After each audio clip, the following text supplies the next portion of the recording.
같이 보실 말씀은 여호수아서 15장 13절로 19절까지의 말씀입니다. 한 목소리로 말씀 합독하시겠습니다. 여호와께서 여호수아에게 명령하신 대로 여호수아가 기럇 아르바 곧 헤브론을 유다 자손 중에서 분깃으로 여분네의 아들 갈렙에게 주었으니 아르바는 아낙의 아버지였더라. 갈렙이 거기서 아낙의 소생 그 세 아들 곧 세세와 아히만과 달메를 쫓아내었고 거기서 올라가서 드빌 주민을 쳤는데 드빌의 본 이름은 기럇세벨이라. 갈렙이 말하기를 기럇세벨을 쳐서 그것을 점령하는 자에게는 내가 내 딸 악사를 아내로 주리라 하였더니 갈렙의 아우 그나스의 아들인 온니엘이 그것을 점령함으로 갈렙이 자기 딸 악사를 그에게 아내로 주었더라.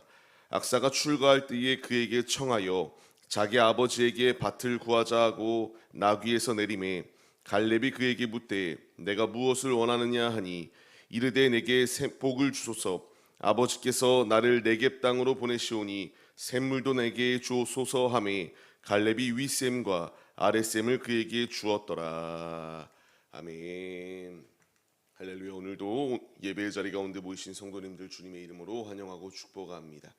같이 나눌 말씀의 제목은 믿음의 싸움이라는 말씀의 제목 가운데서 은혜를 나누도록 하겠습니다. 필연적으로 믿음의 길을 걸어가는 이들에게는 이 앞에 싸움이 놓여 있습니다. 그냥 육신의 싸움이 아니라 영적인 싸움이 우리 앞에 놓여 있어요. 이 치열한 영적 전투의 자리 가운데서 어떤 것을 붙드느냐가 바른 길을 걸어갈 것이냐 아니면 미혹에 고꾸라져서 실패의 자리, 패배의 자리로 나아갈 것이냐라고 하는 차이점을 우리가 깨달아야 합니다. 오늘 말씀에서 보면은 이 믿음의 싸움을 싸웠던 세 용사들의 모습이 나옵니다. 갈렙과 온니엘과 그리고 악사라고 하는 인물들이 나와요. 이들은 이와 같이 하나님께서 주시는 말씀에 신뢰하여 믿음으로 순종하며 나아갔던 것이 이들의 모습이었어요. 분명히 하나님께서 헤브론을 이 갈렙에게 더하여 주겠다 약속해 주셨거든요. 그런데 이 땅은 아직 그 땅 가운데에 아낙 자손들이 살고 있었습니다. 이스라엘의 정탐꾼들이 무서워하였던 아낙 자손들, 그것들이 모여 있고 그들이 거주하고 있음에도 불구하고 갈렙은 이 산지를 내게 주소서라고 고백하며 믿음의 자리로 나아갔던 것이 그의 모습이에요. 이제 오늘 말씀을 보시게 되면 이런 상황 가운데서 그 땅을 차지하기 위한 갈렙의 믿음의 모습이 발견되게 마련입니다. 오늘 말씀을 보시게 되면 기럇 아르바 헤브론을 치기 위해서 이와 같이 나아갔고 순종하여 믿음의 싸움을 싸웠을 때에 갈렙에게 이 모든 것이 더하여 졌다.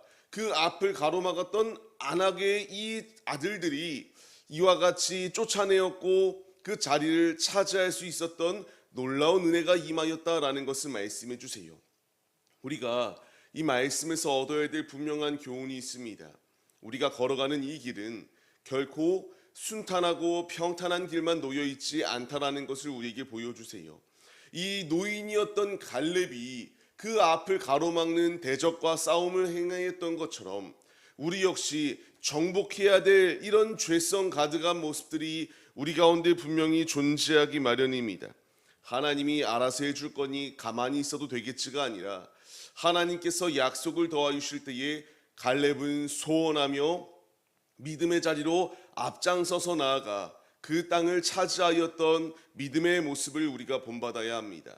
우리는 그냥 가만히 있는 것이 아니라 이제 말씀을 들었다면 말씀대로 행할 수 있는 믿음의 모습이 우리에게 있어야 함을 기억하시기 바랍니다. 그렇기에 우리는 나가야 됩니다. 그리고 움직여야 됩니다. 그리고 앞으로 천성을 향하여 여호와의 깃발을 들고 여호와 니시의 고백을 하며 주 앞에 나가야 함이 우리에게 필요한 자세임을 우리가 잊지 말아야 해요.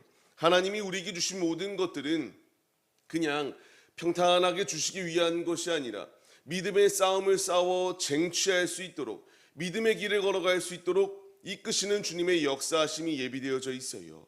가정이 그렇고요, 우리의 교회가 그렇고 우리의 일터가 그러며 우리의 모든 사업의 기업들이 하나님께서 이 기업들을 주실 때에 이와 같이 그냥 주신 것이 아니라 각자에게 맞는 이 믿음의 싸움 가운데서 승리하고 주님이 우리의 모든 것이 되어 주신다라는 고백을 가지며 나아오길 원하고 계십니다.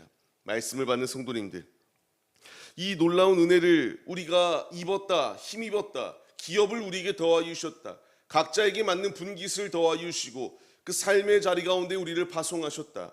이제 우리는 죄와 타협하는 자리가 아니라 하나님의 말씀을 붙들고 순종하며 주께로 나아감이 우리의 자세가 되어야 한다는 사실을 기억하시며 주께로 나아가시길 바랍니다. 계속하여 말씀을 보시게 되면은 갈렙이 헤브론을 차지하기 위하여 이제 또 하나의 이런 목표를 정하여 줍니다. 어떤 목표였는가? 기럇 세벨을 쳐서 점령하는 자에게 자신의 딸 악사를 아내로 내어주겠다라고 하는 이런 약속을 합니다. 이때에 순종하여 믿음으로 나아왔던 인물이 온니엘이라고 하는 인물입니다. 그대로 점령함으로써 자기의 딸을 그에게 더하여 주었습니다. 이 온니엘이 누구입니까?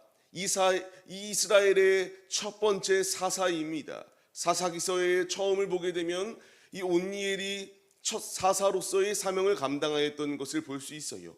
이게 의미하는 바가 무엇입니까? 갈렙만 믿음이 충만하였던 게 아니라 이 믿음이 계속하여 흘러져 내려갔던 것을 우리가 바라봐야 됩니다. 하나님의 은혜가 임하고 이 은혜를 맛본 자들이 믿음으로 결단하며 주 앞에 나아갈 때에 이 가정이, 그리고 가문이, 더 나아가 그 공동체가 믿음으로 견고히 세워져 나가는 놀라운 은혜가 임하였습니다. 이것이 우리에게 중요한 이유가 무엇이겠습니까? 나부터 바른 신앙의 자리에 서서 이 신앙의 믿음의 유산들을 흘려보내야 됩니다. 나의 가족들, 나의 자녀들, 나의 이웃들에게 이 믿음의 본을 행하여 우리가 실천해 나아갈 때에 이 온니엘에게 신앙의 전수가 되어서 이스라엘의 첫 사사로서의 사명을 감당할 수 있도록 하나님께서 복의 복을 더하여 주셨던 것처럼 하나님의 말씀에 순종하며 우리 역시 믿음의 본을 보여 우리의 신앙의 유산들을 계속하여 흘려보내는 것, 사명의 자리가 우리에게 있다는 사실을 잊지 마시며 주의 길을 걸어가시기 바랍니다. 계속하여 말씀을 보시게 되면은 이런 상황 가운데서 그의 딸 악사 역시도 대단한 믿음을 보였던 것을 볼 수 있습니다. 갈렙이 무엇을 원하느냐라는 것을 물었을 때에 이 여인이 고백하였던 것은 단순하게 밥만 달라고 말했던 것이 아닙니다. 자신에게 복을 주옵소서, 샘물을 내게 더하여 주옵소서, 이와 같이 간구하며 나아갔던 것이 바로 이 악사의 모습이었다라는 것을 우리에게 분명히 보여주고 있습니다. 이 모습이 우리에게 있어야 될 이유가 무엇이겠습니까? 우리는 그냥 이 문제만 해결해 주세요라고 구하는 것들이 참 많습니다. 하지만 하나님은 구하는 것을 더하여 주시거든요. 단순히 주께서 나에게 원하시는 것은 문제 해결만 원하는 것이 아닙니다. 악사가 샘물을 구하며 나아왔던 것처럼 우리도 주님의 은혜를 구하며 주님으로 충만히 채워질 수 있는 이 놀라운 역사하심을 갈망하며 나아와야 함이 필요합니다. 요한복음의 말씀을 보시게 되면은 누구든지 목마르거든 내게로 와서 마시라라고 말씀하시는 예수님, 나를 믿는 자는 성경의 이름과 같이 그 배에서 생수의 강이 흘러나오리라라고 말씀하십니다.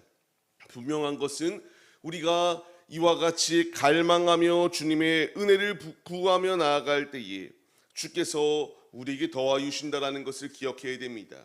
이 나쁜 부모도 자기의 자식에게 좋은 것을 주는데 하나님께서 하물며 좋은 것을 구하는 자에게 주시지 않겠느냐라는 것을 분명히 말씀하세요. 우리에게 필요한 자세는 믿음으로 순종하여 주 앞에 간구하며 나아가는 것입니다. 그냥 아무 의미 없이 믿음의 가정이 세워지고 믿음의 교회가 세워지는 것이 아닙니다. 이와 같이 기도하고 주 앞에 매달리는 자들이 놓여 있을 때에 주께서 더하여 주시는 놀라운 은혜를 베풀어 주세요. 남방 땅에 나아갔던 이 악사, 이 여인이 샘물을 구하였던 것처럼 우리에게도 메마른 땅들의 모습이 분명히 존재합니다. 이 메마른 땅을 채워나가야 될 것은 앞서 보았던 말씀과 같이 생수의 강이 예수께로부터 흘러나온다. 우리가 예수께 구하고 예수의 은혜를 간구하며 예수님으로부터 나오는 그 놀라운 축복을 사모하며 나아갈 때에 주께서 좋은 것으로 우리에게 채워주시는 놀라운 은혜를 베푸시는 우리의 아버지시다라는 것을 우리에게 말씀해 주십니다. 우리는 구해야 됩니다. 찾아야 됩니다. 두드려야 됩니다. 그때의 주님을 만날 수 있고 주님의 역사하심이 우리의 삶 가운데에 예비되어져 있다라는 사실을 기억하시며 주께로 나아가시기 바랍니다. 주께서 우리에게 원하시는 것은 땅의 문제만 해결이 아니라 그 너머에 하나님께서 우리에게 내려주시는 신령한 은혜를 맛보기 위하여 나아가길 원하고 계십니다. 세상과 타협이 아니라 죄와의 타협도 아니라 믿음의 싸움을 싸워 온전히 주 앞에 순종하고 믿음의 싸움을 싸워 나갈 때에 우리 스스로의 힘으로 할 수 없음을 너무나 여실히 깨닫지 않습니까? 그때의 아버지 앞에 나와 갈망하며 기도함으로 나아갈 때에 아버지께서 우리에게 충만한 복을 더하여 주시고 주님으로 능히 승리할 수 있도록 우리에게 역사하여 주신다라는 사실을 기억하시며 우리가 믿음의 본을 보여 오고 오는 세대 가운데에 주님의 진리의 복음을 나타내는 참된 사명자들, 믿음의 그리스도의 군사들이 우리 모두의 모습이 되시기를 주님의 이름으로 간절히 축원합니다.